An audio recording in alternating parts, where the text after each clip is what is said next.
Hi friends आपको स्वागत करुच्ची आम यूट्यूब चैनल को। तो आसतु देख जाना आज बहुत बड़ एक जॉब विषय सेंट्रल गवर्नमेंट तरफ आसी बहुत बड़ निजुक्ति।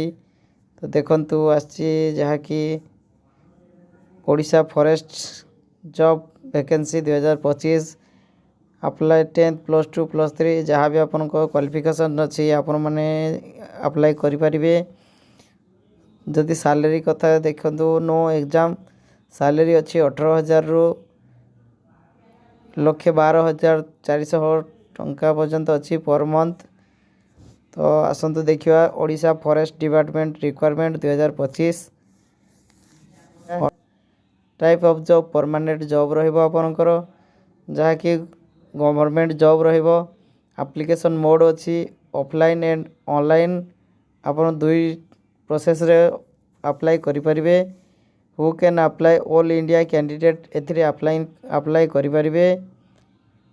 जहाँकि जॉब पैलेस रोचे आम ओडिशा रे ही जॉब पैलेस इंडिया रे एवं ओडिशा रे जॉब पैलेस आर डेट कथा जदि कहबा या तो ऑलरेडी स्टार्ट हो गलानी अप्लाई। तो आर लास्ट डेट अच्छी 6/1/2025 जहाँकि लास्ट डेट रोची एवं एथिरे both male and female apply करें candidate.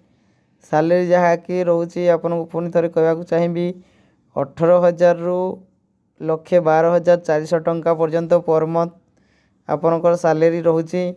Selection process written test हेबो एग्जामिनेशन डॉक्यूमेंट वेरिफिकेशन द्वारा आपनकर सिलेक्शन प्रोसेस टा रहिबो। जहाँ कि सेंट्रल गवर्नमेंट तरफ जॉबटी आसी junior stenographer assistant guide driver cook lab assistant technician assistant ये सब पोस्ट सब बाहरी आप देखिपी। क्वालिफिकेशन आपनकर देखंतु द कैंडिडेट तो मोस्ट कंप्लीटेड 10th +2 ग्रेजुएशन आपन जहाँ भी पढ़ी थे आपनकर अप्लाई करें।